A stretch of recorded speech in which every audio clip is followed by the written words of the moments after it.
Si la parole est à Dominique Orliac pour le groupe 2RDP.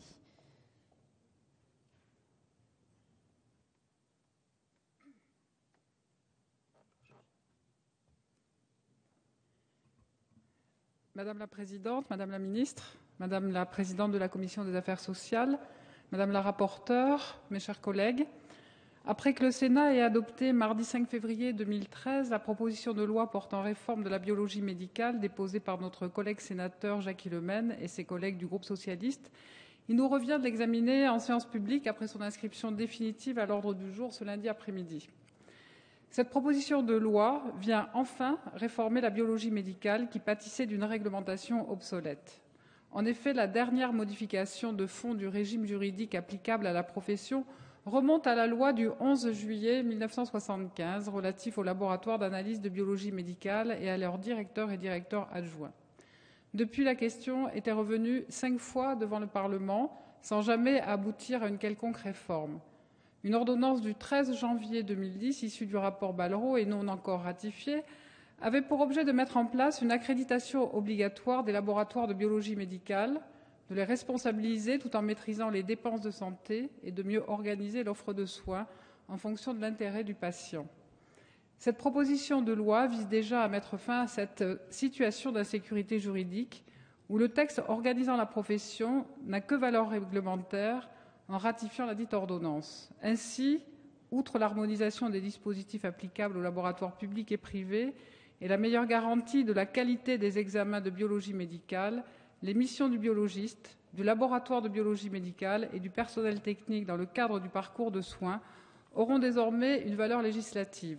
Il sera désormais obligatoire que les laboratoires de biologie médicale privés soient exploités en nom propre ou sous la forme d'organismes à but non lucratif, sous forme de SCP ou de sociétés d'exercice libéral, voire de sociétés coopératives.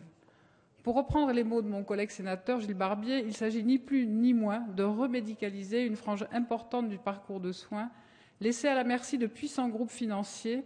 Et l'enjeu de ce texte est de réaffirmer l'indépendance des professionnels par rapport aux pratiques, tout en préservant un maillage territorial qui s'est restreint dans d'importantes proportions depuis quelques années, du fait de regroupements résultant de rachats de laboratoires par des groupes financiers, phénomène qui touche d'ailleurs l'ensemble du secteur de la santé dans des proportions inquiétantes.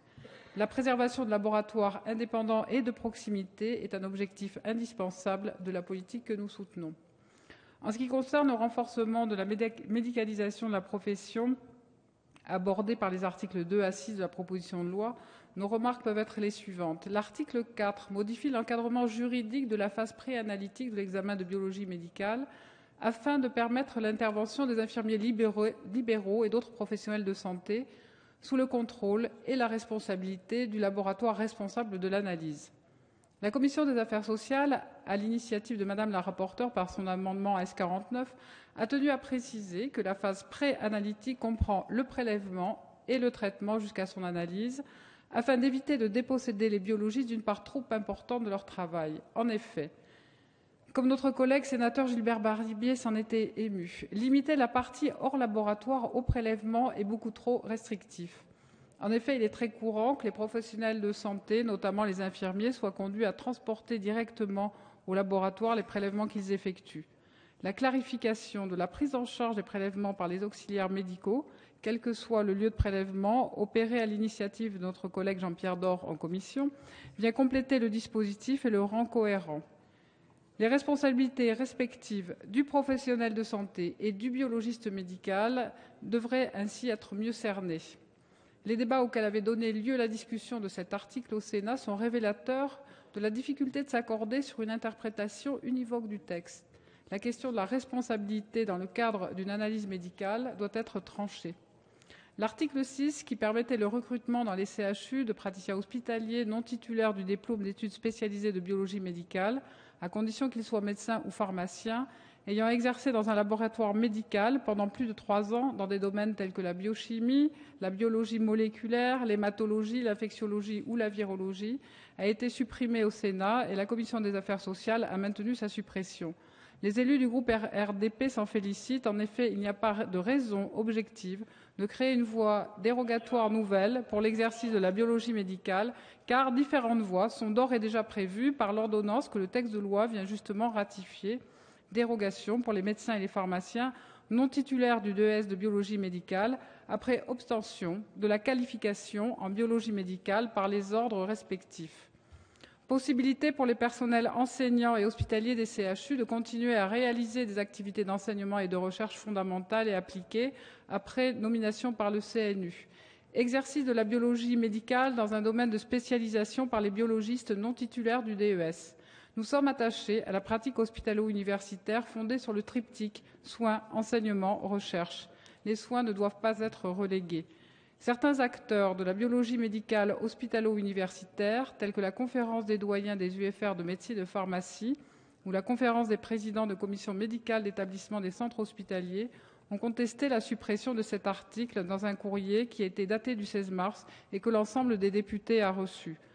Comme l'a exprimé notre rapporteur en commission, il convient de trouver un compromis satisfaisant qui tienne compte de la nécessité de soutenir une recherche d'excellence dans les établissements de santé et de respecter l'objectif de valorisation de la biologie médicale comme une véritable spécialité. Je dirai enfin quelques mots sur l'article 9 de la proposition de loi. Cet article tend à renforcer la régulation de l'offre de biologie médicale sur le territoire et vise à préciser les attributions reconnues à ce titre aux agences régionales de santé. Le dispositif, qui complète les dispositions du Code de la santé publique posant le principe de l'interdiction pour un investisseur de prendre part au capital de sociétés de biologie médicale lorsque cette opération lui permet de contrôler une part fixée à 33% de l'offre de biologie médicale sur un même territoire de santé, semble être satisfaisant. Il s'agit d'affirmer plus fortement l'indépendance des professionnels et de préserver le maillage territorial face aux regroupements imposés. Les intérêts financiers ne doivent pas avoir un champ d'application illimité. Dans le domaine de la santé en particulier, comme dans d'autres en général, en la matière, le mieux n'est pas forcément l'ennemi du bien. Pour conclure, les députés du groupe RRDP, s'ils se félicitent que le cadre juridique de la biologie médicale soit enfin actualisé et sécurisé, n'en expriment pas moins leur circonscription vis-à-vis d'un texte que l'on peut juger peut-être un peu insuffisant, et leur vote sera fonction de la version du texte tel qu'il en ressortira de nos travaux. Je vous en remercie.